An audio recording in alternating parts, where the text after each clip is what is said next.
No ar, Faixa Livre, rádio jornalismo de verdade, a informação de primeira qualidade, a interpretação e os comentários das notícias, entrevistas, o contraditório.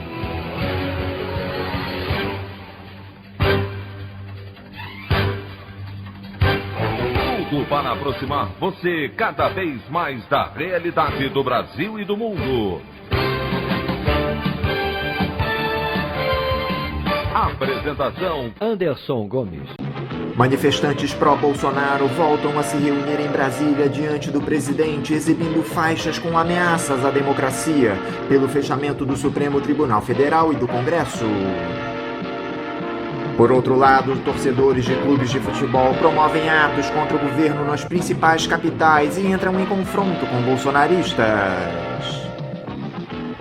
Movimentos suprapartidários divulgam manifestos com centenas de assinaturas de políticos, estudiosos e personalidades em defesa da ordem democrática e condenam os ataques de Jair Bolsonaro. Essas e outras notícias da edição desta segunda-feira, 1º de junho do ano de 2020 do programa Faixa Livre.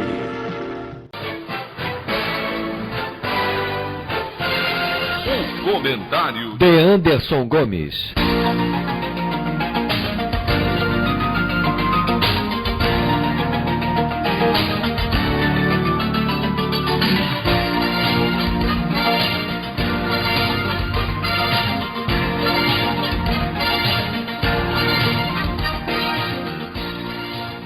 Bom dia, ouvintes.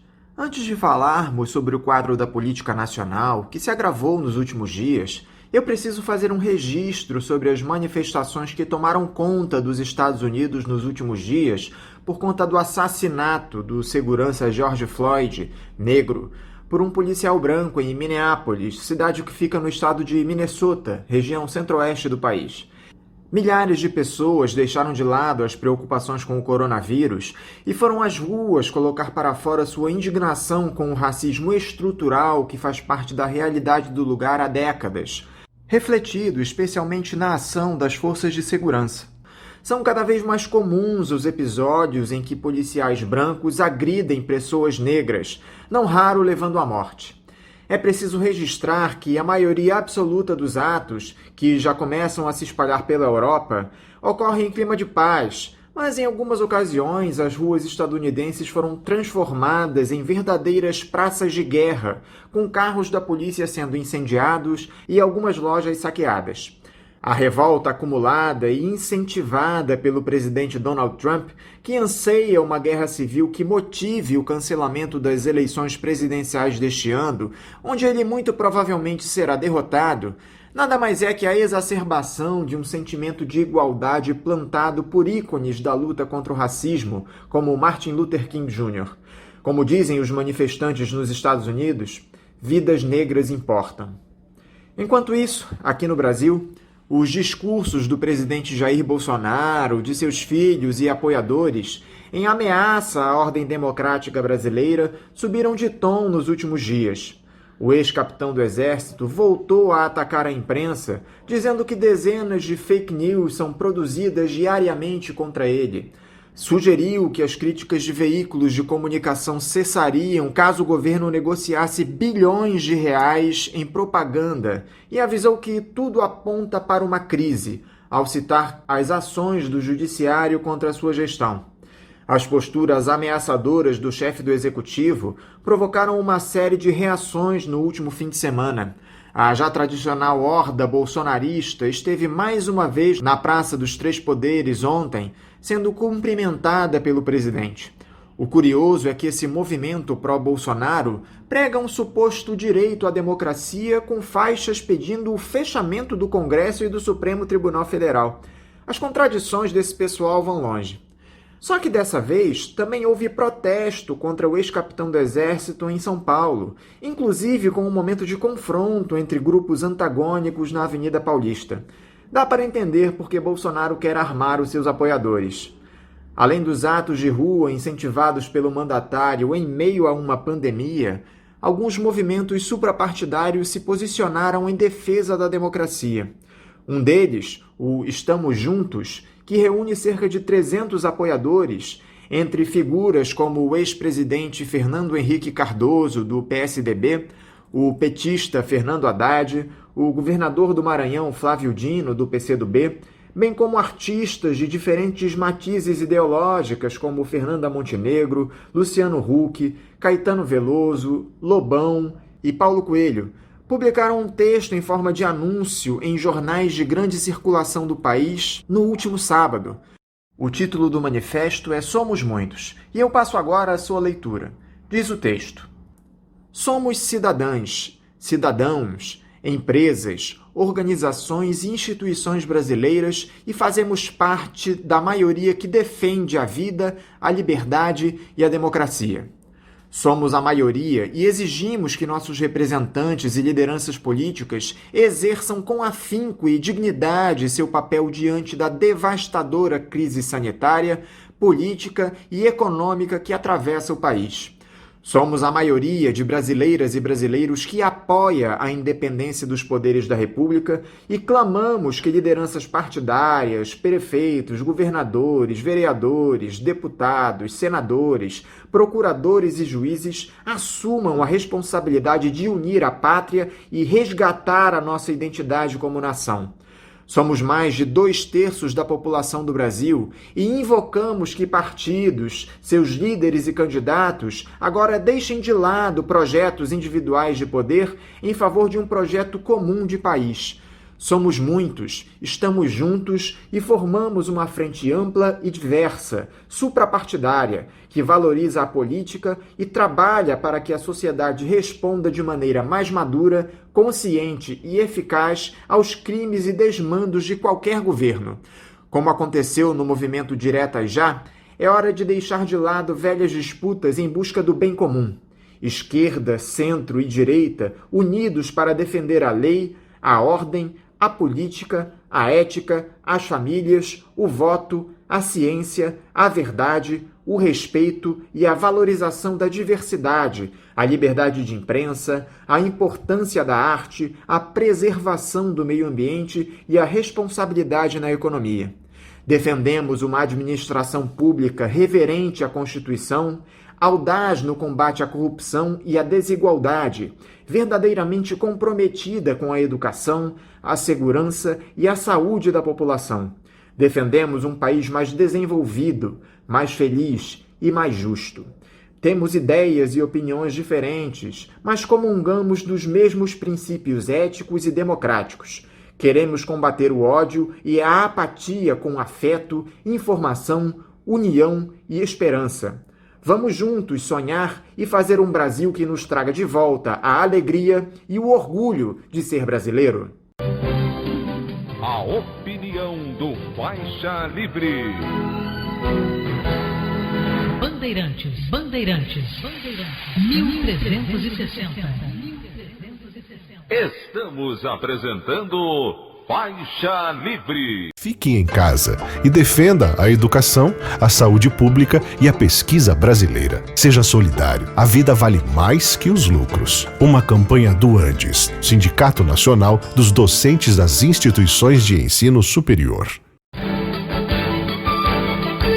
Voltamos a apresentar Faixa Livre. Estamos de volta, ouvintes, com isso da edição de hoje do programa Faixa Livre, que tem na sua produção a jornalista Celeste Sintra, auxiliada pela também jornalista Natália Moraes, tendo no comando do áudio o Francisco. Meu bom dia a todos. E meu bom dia também a você, que pode aqui participar nos enviando mensagens eletrônicas para o endereço ouvinte@programafaixalivre.com.br ou ainda registrando suas participações diretamente nas nossas redes sociais. No Facebook, nossa página é o Programa Faixa Livre. No Twitter e no Instagram, para deixar o seu recado, basta seguir os perfis @PGM Faixa Livre. Lembrando que as participações por telefone estão inviabilizadas, pois durante o período da pandemia do novo coronavírus, nosso programa está sendo gravado no dia anterior à sua veiculação. Pedimos desculpas aos nossos ouvintes que costumam interagir conosco desta forma, mas foi a maneira encontrada pela equipe do Faixa Livre para mantê-los informados sobre o que acontece no país e no mundo com essa nossa visão crítica e, ao mesmo tempo, preservando a saúde dos profissionais que levam o programa ao ar.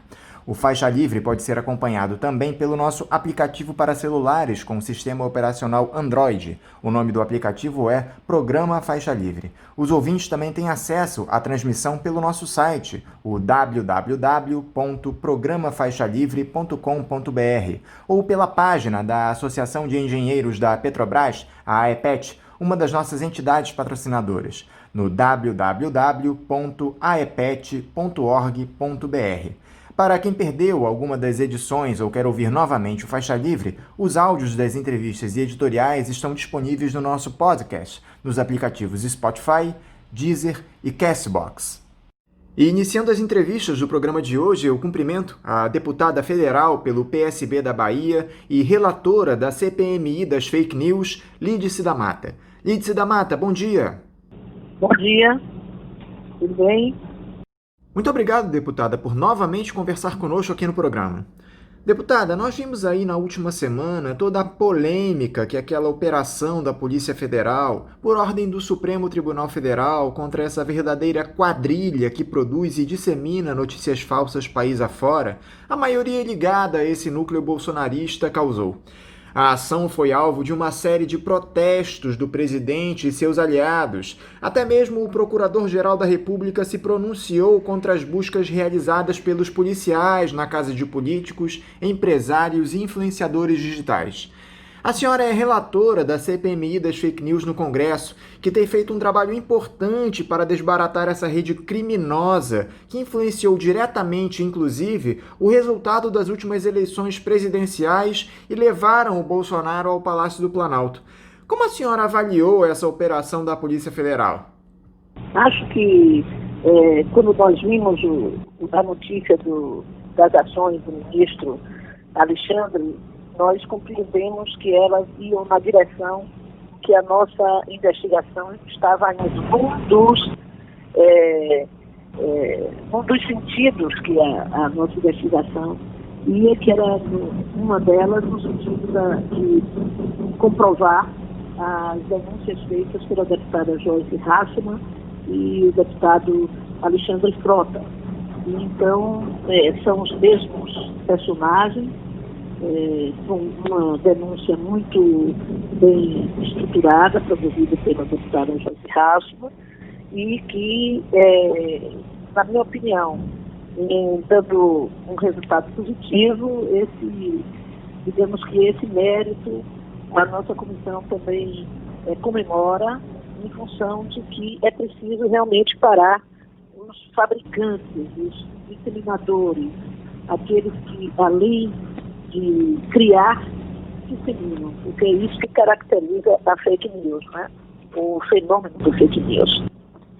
É notório que essa investigação, na qual houve a emissão desses mandados na última semana, é liderada pelo STF.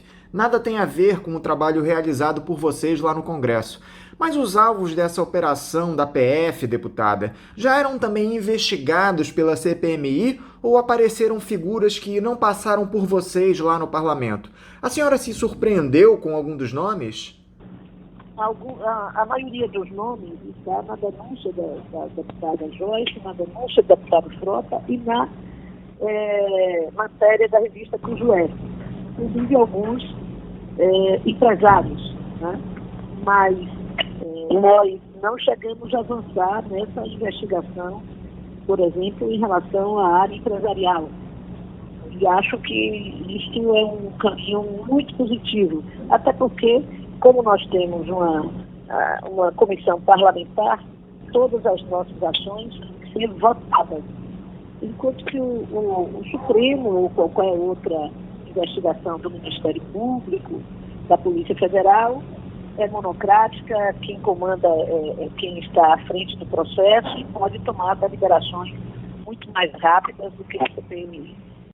Em que fase está o trabalho da Comissão Parlamentar Mista de Inquérito, deputada?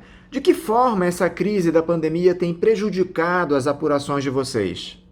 Claro, porque nós não estamos trabalhando na comissão. A comissão foi suspensa, assim como todas as outras comissões da Casa, do Senado e da Câmara. Então, nós apenas recebemos, do ponto de vista administrativo, os requerimentos que ficam já registrados. Mas nós não podemos ter nem trabalho remoto, da CPMI, formal, nem trabalho presencial, como as outras comissões da Casa. Então, o que nós temos feito é muito acompanhado todo esse debate, estudado, feito contatos como relatora, feito contatos com entidades, com pessoas, que muitas mandam material para a gente, e a gente busca conhecer o material, esclarecer, saber a origem, essas coisas todas, para ir formatando opiniões. Agora, já há uma previsão para o fim das investigações e a produção do seu relatório final? A previsão é voltar aos trabalhos. Os trabalhos precisam retornar. Eu não posso apresentar, a não ser que fizesse apenas um registro do que fizemos até então, um relatório parcial. É preciso ter uma conclusão de investigações, nós gostaríamos de, no rumo que estávamos, apresentar um projeto de lei que pudesse criminalizar a fake news. Nesse período agora já foi apresentado um projeto pelo senador Alexandre, que nós estamos acompanhando e debatendo. Ele será relatado pelo senador, que é o presidente da CPMI, e isso já faz com que adiante, em certa medida, uma das ações da CPMI. Essa CPMI ela é diferente das demais. As demais são CPMI ou CPIs que tratam de crimes muito concretos, às vezes uma denúncia, uma delação premiada, algo assim que faz com que se deflagre o processo de investigação. Essa CPMI não. A denúncia é feita, quem tem que correr atrás da prova é a CPMI. E é uma prova virtual.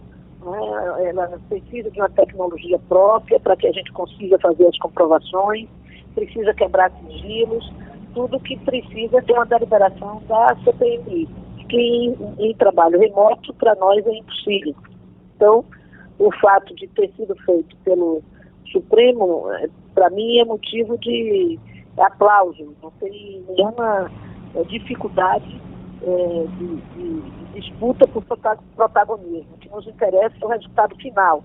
Eu acho que essa CPMI, o grande mérito dela é existir, ter feito durante 3 meses, 4 meses, esse debate na sociedade e imposto a sua resistência, imposto pela vontade dos deputados e senadores, e não aceitado as imposições da base do governo, que nunca quis a instalação da CPMI e sempre teve uma atuação no sentido de tentar enfraquecê-la ou sabotá-la.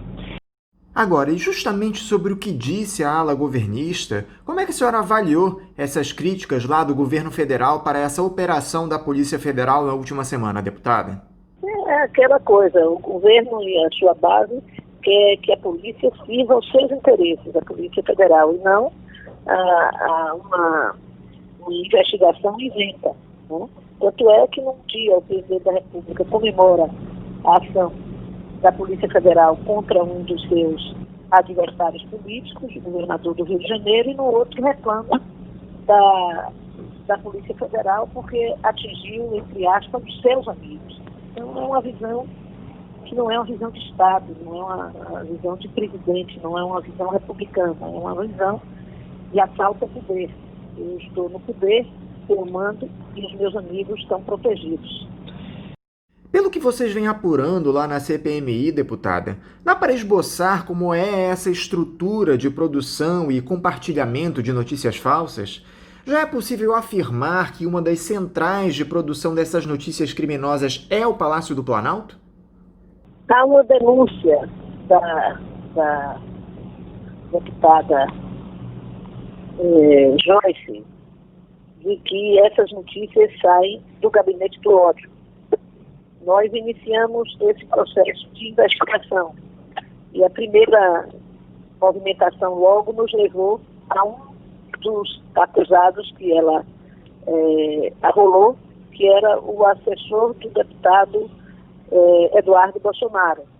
Então, eu tendo a achar que toda a denúncia da deputada é verdadeira, pelos primeiros movimentos que ocorrem e que ocorreram diante da sua investigação. Além disso, se estivermos acompanhando as redes sociais de algumas dessas figuras, como, por exemplo, o vereador Carlos Bolsonaro, que fez uma fake news contra o governador da Bahia e menos de 10 minutos depois retirou do ar quando foi respondido.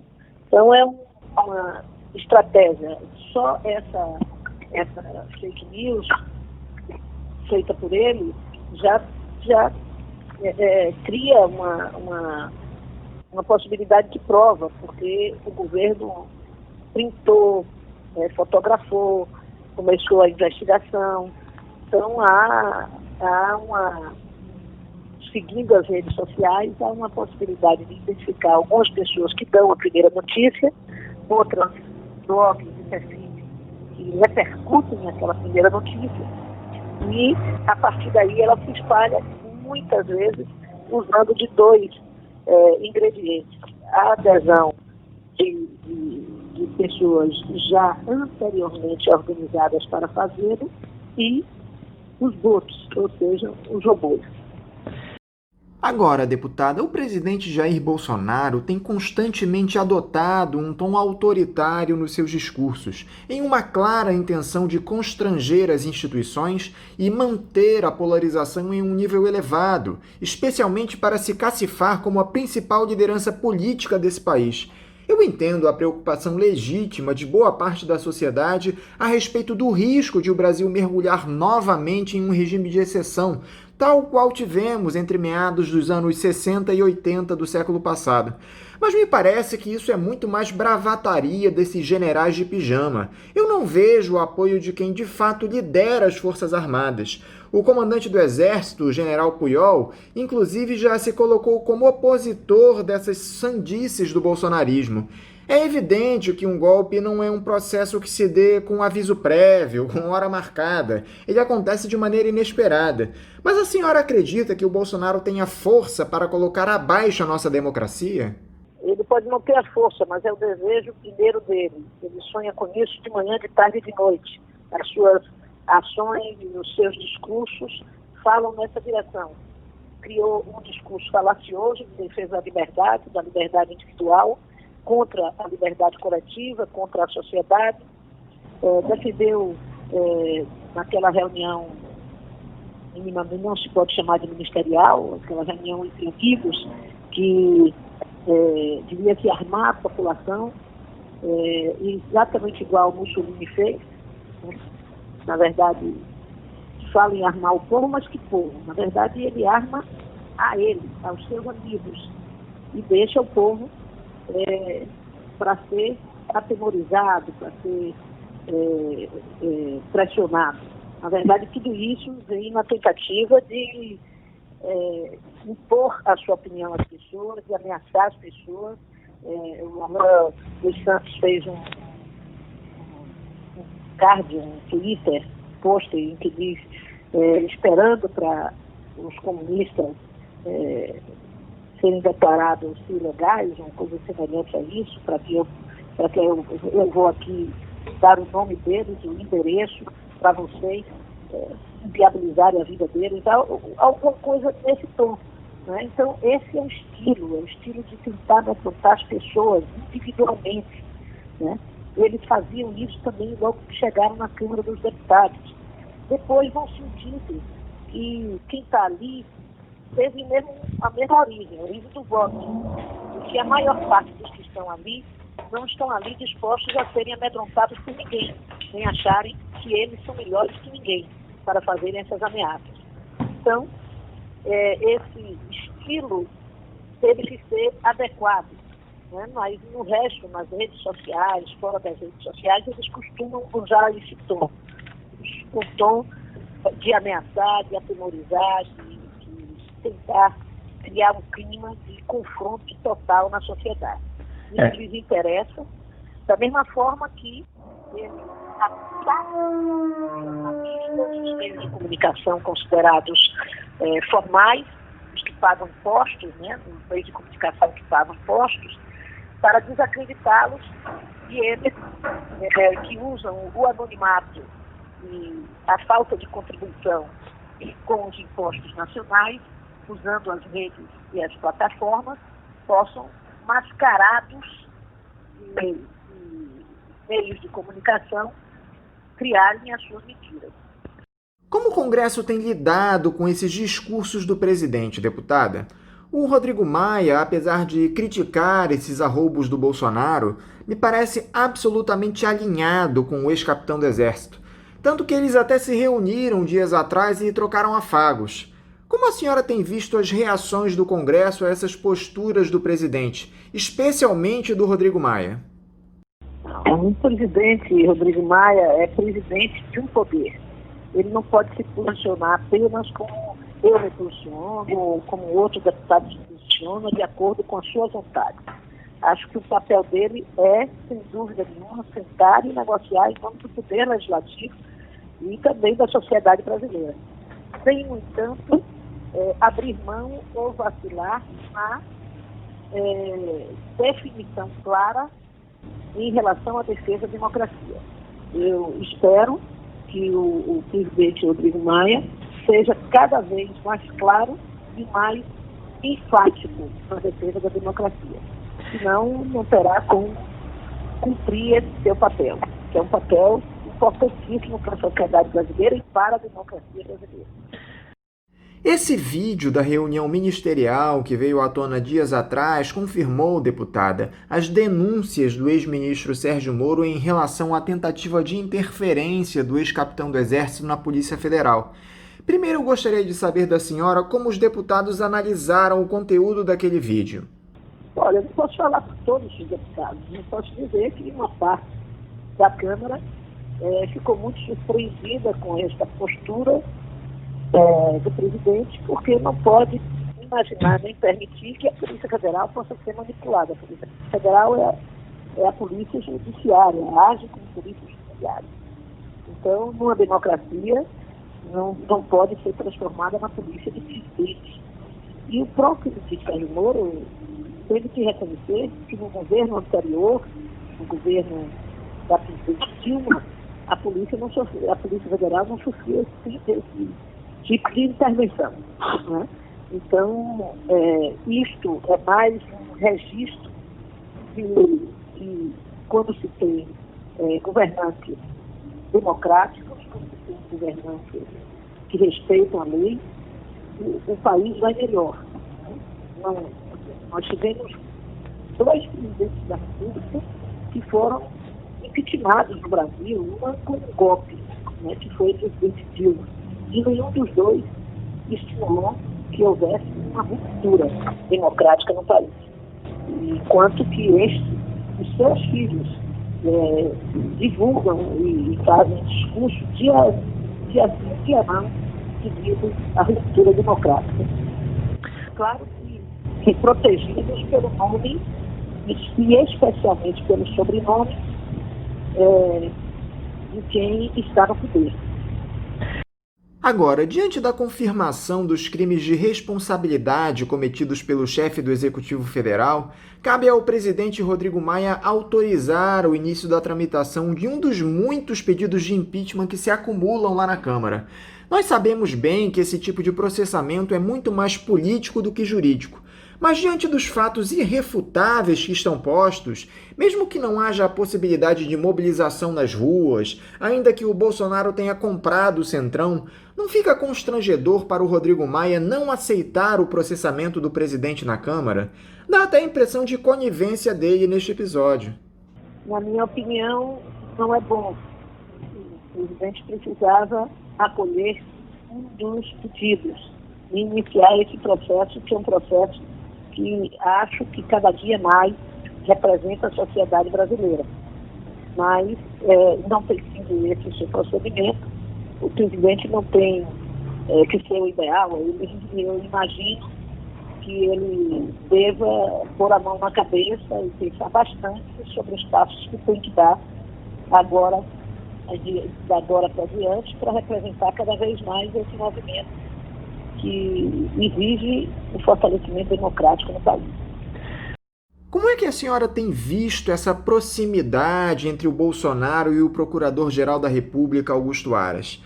O presidente faz diversas sinalizações para o PGR, insinua que poderia indicá-lo a uma vaga no Supremo Tribunal Federal, faz visita de cortesia. Na última sexta, ele condecorou o Aras com a Ordem do Mérito Naval. Já está evidente que o Procurador-Geral atua mais como advogado do presidente do que como investigador. Acho que é grave esse movimento do presidente, é muito ruim que isso seja feito, especialmente feito desta maneira, desta forma, quase afrontando a opinião pública.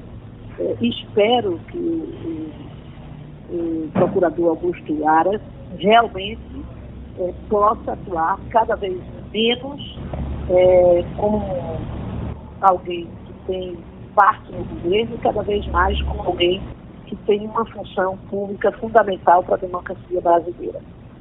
Deputada Lídice da Mata, muito obrigado por novamente conversar conosco aqui no Faixa Livre. Eu desejo sorte a vocês lá na CPMI das fake news, que vocês possam trazer à tona todos esses crimes cometidos por essa ala bolsonarista, e desejo à senhora um bom dia e um forte abraço.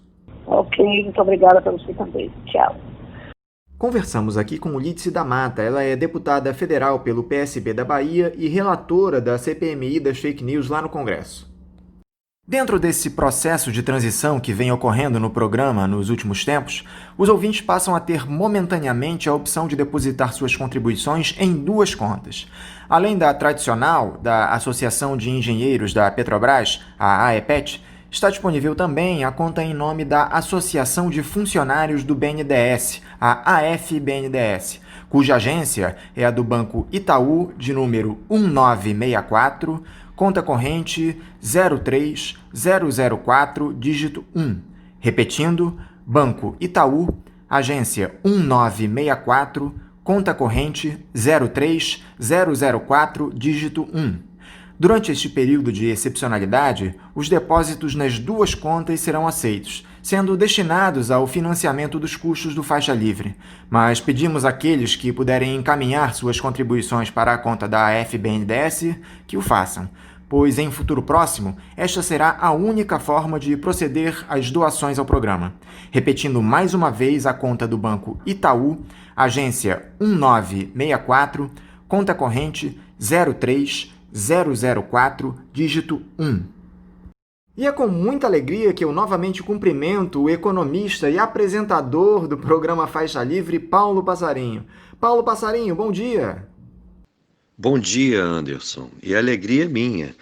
Nesse período da pandemia, fomos obrigados a reorganizar a nossa equipe de trabalho. E quero aqui, novamente, elogiá-lo, Anderson, pelo seu trabalho. Os nossos programas passaram a ser gravados com um dia de antecedência e você foi vital para essa alteração. O Faixa Livre se mantém no ar, com nossos programas diários, e eu só posso lhe agradecer. Obrigado, Anderson. Muito obrigado, Paulo, por estar novamente aqui no Faixa Livre. É uma honra contar com a sua opinião aqui no programa mais uma vez. Paulo, a nossa situação econômica, que já vinha péssima antes mesmo da pandemia, mergulhou de vez em um abismo sem fundo. Na última sexta-feira foi divulgado o resultado do Produto Interno Bruto para o primeiro trimestre desse ano, com uma queda de 1,5%, levando os números da economia para o mesmo patamar de 2012, de acordo com os dados do IBGE. O consumo das famílias, por exemplo, teve o maior recuo desde 2001, com um decréscimo de 2%. Já no setor de serviços, a retração foi de 1,6%, enquanto a produção industrial encolheu 1,4%. Tudo isso deixa o Brasil à beira de uma nova e inevitável recessão. O curioso ao observarmos esse índice, Paulo, é que ele reflete os meses de janeiro, fevereiro e março, quando a crise do coronavírus ainda não tinha tanta influência, ou seja, o viés de queda já era iminente. Eu gostaria da sua avaliação para esse resultado do PIB brasileiro, Paulo. Esse resultado, Anderson, reflete a nossa gravíssima situação. Você bem lembrou que esses dados do primeiro trimestre apenas revelam o início dos efeitos da pandemia. Com 6 quinzenas, o trimestre apenas apresenta os efeitos das medidas do isolamento, com a redução abrupta sobre a produção e o consumo, a partir da última quinzena do trimestre em questão. Portanto, a primeira constatação é que esses dados são apenas um aperitivo, uma leve tendência do que irá se manifestar com força nesse atual trimestre. O que estamos vivendo é a consequência inédita de um choque simultâneo de oferta e demanda. A paralisação ou forte redução das atividades produtivas, combinada com a queda do consumo das famílias, dadas as medidas de isolamento e a forte queda da renda dos trabalhadores, seja pelo desemprego ou pela mera inatividade, produz inevitavelmente esse quadro. Porém, há um agravante. Estamos muito mal das pernas desde 2015, com o dito programa de ajuste iniciado por Dilma com o Joaquim Levy e continuado com o Nelson Barbosa. Tivemos então aquela horrorosa recessão de 2015 e 2016. Depois veio o Temer com o Henrique Meirelles, dando continuidade às barbaridades feitas pelo governo anterior e às aprovações da mal denominada reforma trabalhista e da emenda constitucional 95. E, na sequência, o início dessa tragédia econômica comandada pelo Bolsonaro e pelo Paulo Guedes, com suas mentiras, falsas promessas e a vocação irresistível para destruir direitos e vender o patrimônio estatal. Estamos, portanto, em um processo insano de destruição econômica que somente se agrava com a pandemia e a absoluta incapacidade do governo federal em governar, entendendo esse termo governar de qualquer maneira, porque essa turma que está aí se dedica a várias coisas, menos a ações que possam ser denominadas de minimamente responsáveis no campo da governabilidade. É uma tragédia. Agora, enquanto a economia desce a ladeira, o ministro Paulo Guedes vem a público pedir compreensão e solidariedade para que a retomada no pós-pandemia seja mais rápida. Ele só pode estar de brincadeira, né, Paulo? O Cadastro Geral de Empregados e Desempregados, o CAGED, mostrou que o país fechou quase 800 mil vagas de trabalho com carteira assinada entre os meses de janeiro e abril. A PNAD contínua mostrou que houve um avanço na taxa de desocupação de 11,3% para 12,6% no trimestre encerrado em abril, o que significa 5 milhões de postos de trabalho a menos que nos 3 meses anteriores. Em um momento em que o Estado deveria mostrar sua força para intervir, mantendo os empregos e a renda da população, oferecendo crédito, especialmente para as micro e pequenas empresas a juros zero, o ministro da Economia me sai com uma dessas? Pois é, Anderson, um governo que não conseguiu sequer pagar o Bolsa Família para os seus beneficiários antes da pandemia. Um governo que não conseguiu processar os pedidos de aposentadoria do INSS antes da pandemia. Um governo apenas vocacionado para promover uma disputa ideológica de baixo nível, baseada na ignorância, e no objetivo de destruir ou desmanchar, não teve e não tem nenhuma condição de coordenar e executar minimamente o que seria vital. O que seria vital? 1. Garantir empregos. 2. Liberar com agilidade capital de giro para as empresas a custo real zero, principalmente as micro, pequenas e médias empresas. E acelerar a produção interna de equipamentos de produção de proteção individual, materiais hospitalares, medicamentos, um conjunto de ações na área da saúde especificamente, que o governo não teve menor condição ou vontade de fazer. A compreensão e ação conjunta deveriam existir se o governo governasse, mas não é o caso. Conforme a tal reunião ministerial gravada deixou clara, o objetivo do bando do Bolsonaro é outro: proteger amigos e familiares, facilitar o armamento das milícias que apoiam o governo, e tudo isso com a conivência dos tais generais de pijama que cercam o atual presidente. É tudo um escândalo. Não dá nem para se fazer muitas considerações. É uma situação que realmente eu jamais imaginei que a própria plutocracia, os ricos ignorantes do nosso país, viessem a permitir. E é isso que está acontecendo, é uma falência das classes dominantes, e onde esse governo do Bolsonaro é a cara desse fracasso. Essa que é a grande verdade, não é? Não bastasse tudo isso, Paulo, o governo anunciou que está buscando empréstimos em organismos internacionais que somam cerca de 4 bilhões de dólares para o pagamento do auxílio emergencial de R$ 600, do programa de manutenção do emprego e da renda, do seguro-desemprego e do Bolsa Família.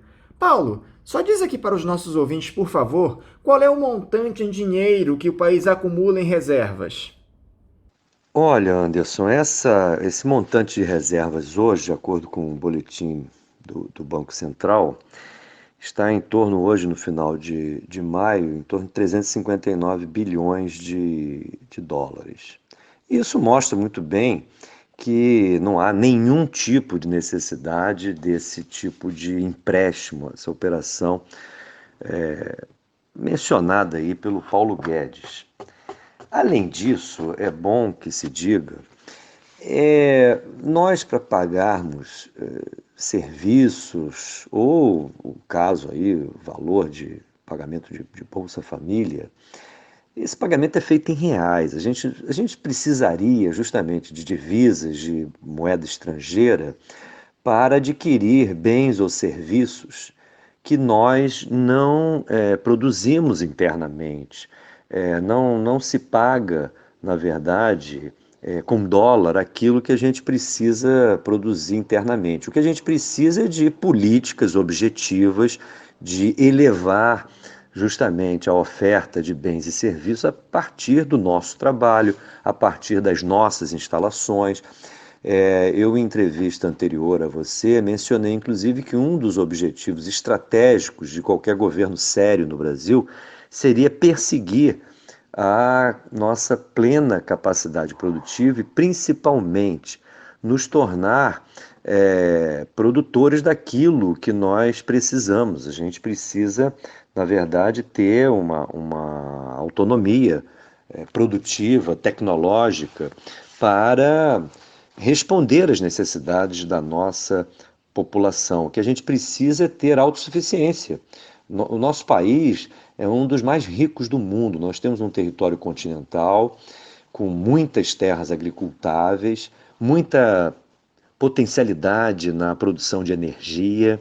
O domínio sobre essas duas variáveis, produção de alimentos e produção de energia, dá a qualquer Estado nacional uma possibilidade de buscar justamente essa autossuficiência que poucas sociedades têm.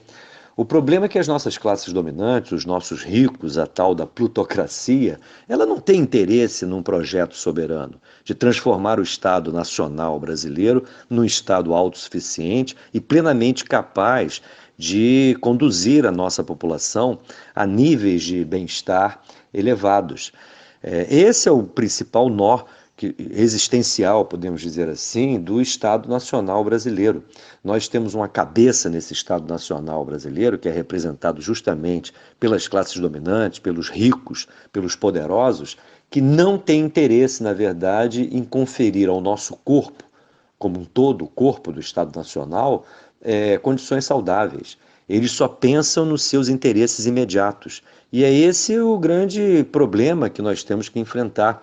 Haverá um momento histórico que essa verdade deverá ser encarada pelas nossas gerações. E isso precisa ter urgência. O Brasil está doente por conta justamente dessa cabeça absolutamente falida de classes dirigentes que se contentam com um papel subalterno do Brasil numa globalização que é onde o país se insere, de forma completamente desguarnecida, de forma subalterna. Esse é o nosso grande problema. Nós não precisamos de dinheiro externo para pagar aquilo que a gente pode produzir aqui dentro, a não ser que o objetivo seja esse, que é claramente declarado por Bolsonaro, pelo Mourão, que é de destruir, desmanchar, ou seja, é um não governo, né?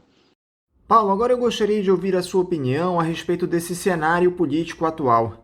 O Bolsonaro, em meio a essa enxurrada de denúncias confirmadas com a divulgação daquele vídeo da reunião ministerial, continua subindo o tom das ameaças contra a ordem democrática, especialmente depois daquela operação da Polícia Federal que atingiu seus aliados, que produzem e disseminam as famosas fake news. Enquanto isso, ele reforça os laços com o Procurador-Geral da República, Augusto Aras, e embarca na tática do toma lá da cá com o Centrão no Congresso para evitar um provável processo de impeachment. Como é que você observa todo esse quadro? É a crise política avançando, não é, Anderson? O que a gente tem observado é que o Bolsonaro mantém a iniciativa política. Ele claramente, no meu ponto de vista, procurou dificultar ou mesmo boicotar ao máximo algumas medidas emergenciais. Essa questão relativa aí à ajuda aos estados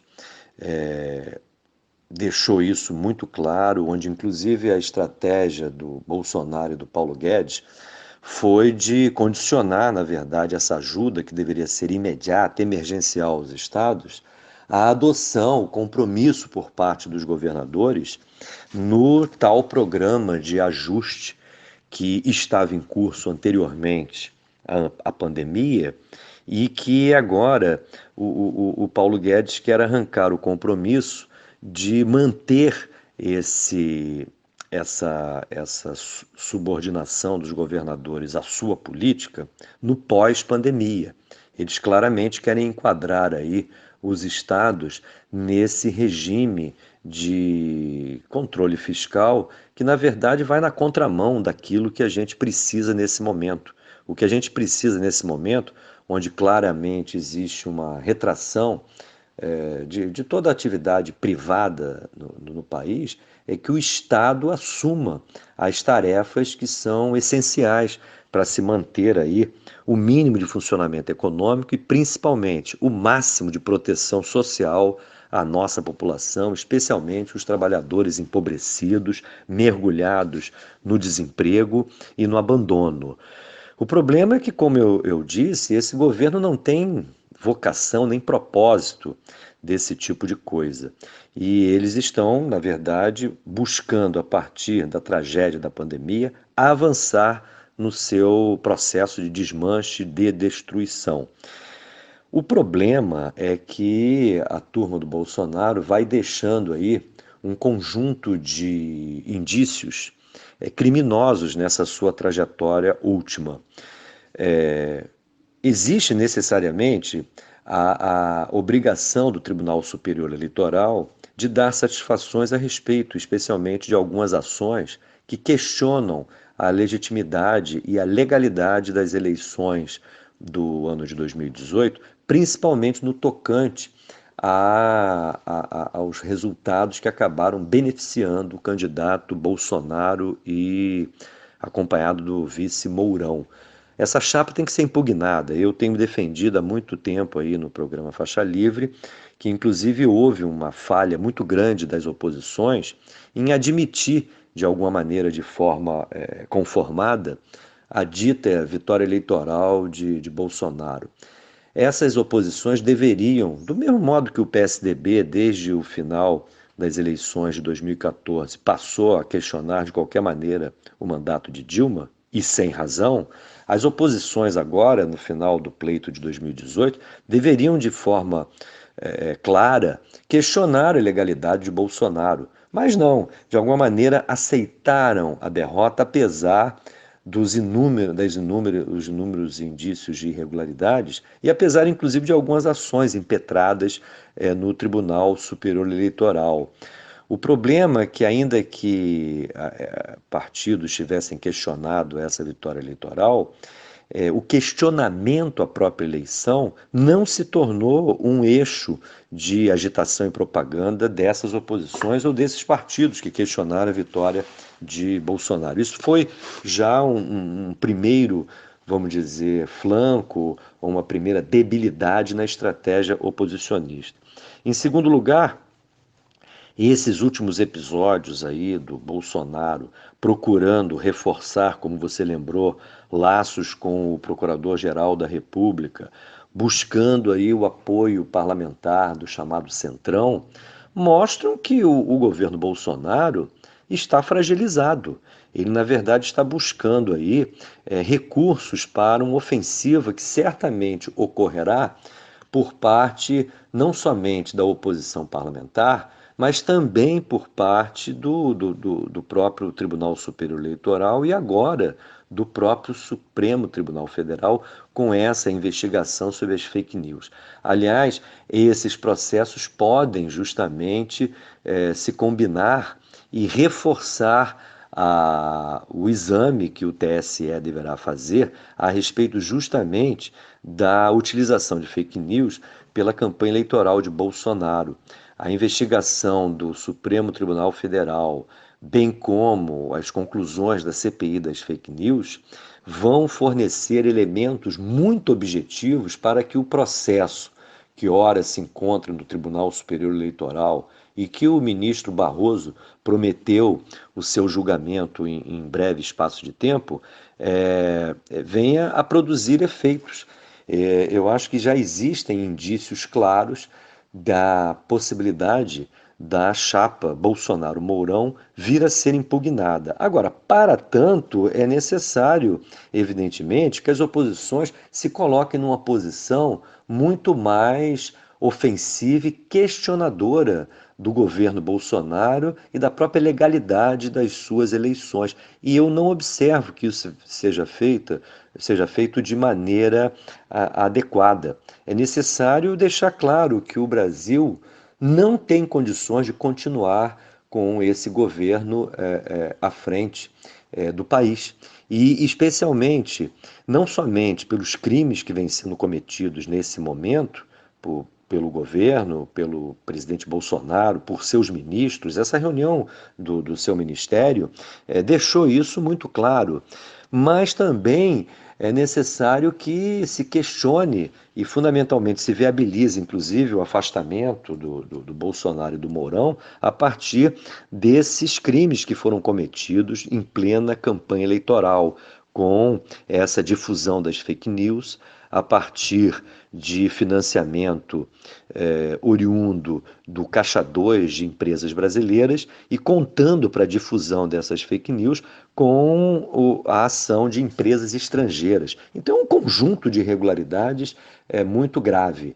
E eu espero que a Justiça, impulsionado por uma oposição que precisa se colocar de maneira mais incisiva na conjuntura, venham a produzir aí o fim do governo Bolsonaro e a convocação de novas eleições diretas para a presidência da República. Seria uma oportunidade, inclusive, de se abrir um amplo debate sobre o projeto que interessa ao Brasil nesse momento em que nós vamos amargando já longos anos de recessão e estagnação. Tivemos a recessão de 2015 e 2016, nunca dessa recessão nos recuperamos. O processo em 2017, 2018, 2019 foi de estagnação econômica e agora em 2020 voltaremos, muito em função, evidentemente, da pandemia, mas não somente, voltaremos a mergulhar numa recessão muito mais grave do que aquela que nos atingiu em 2015. Então, é uma situação absolutamente grave e onde nós temos um governo vocacionado para a destruição e o desmanche. As tais instituições brasileiras irão continuar a assistir a esse festival de barbaridades sem uma ação contundente contra aqueles que atentam contra a nossa soberania, que atentam contra o direito dos trabalhadores e que atentam contra a vida dos brasileiros? Essa é a grande pergunta que deverá ser respondida aí nas próximas semanas. Não é possível que nós continuemos nessa trajetória. É a trajetória do suicídio nacional. E eu espero que isso tenha um fim. Paulo Passarinho, muito obrigado por conversar mais uma vez aqui conosco no Faixa Livre. Eu te agradeço também por toda a força que você tem nos dado aqui durante esse momento de pandemia, por todos os diálogos que nós vimos tendo durante esse tempo a respeito da nossa situação política, econômica. Você tem me ajudado muito em todo esse processo de apresentação do Faixa Livre nessa nova fase. Te agradeço mais uma vez e desejo a você uma boa semana e um forte abraço. Eu é que lhe agradeço, Anderson, bem como a nossa produtora Celeste Sintra. Aproveito e deixo um abração também aí para a Natália Moraes e para todos os nossos ouvintes, nossos comentaristas, que estamos mantendo aí esse nosso Faixa Livre no ar, em situação muito peculiar, mas muito importante para esse debate matinal, diário, que a gente promove já há mais de 25 anos. E eu repito, é muito importante aí o trabalho que você vem exercendo nesse momento e nós esperamos aí, e aqui falo em nome certamente de toda a nossa equipe, que a gente continue a receber esse apoio fundamental dos nossos ouvintes, dos nossos contribuintes, dos nossos comentaristas, dos nossos patrocinadores. É fundamental nesse momento mantermos essa tribuna de debate tão importante que é o Faixa Livre. Um forte abraço para você, Anderson. Um bom dia e uma boa semana a todos. Conversamos aqui com o economista Paulo Passarinho e vamos encerrando a edição de hoje do Faixa Livre, convidando a vocês para amanhã, a partir das 8 da manhã, novamente estarem conosco aqui no programa. Um abraço a todos e até lá!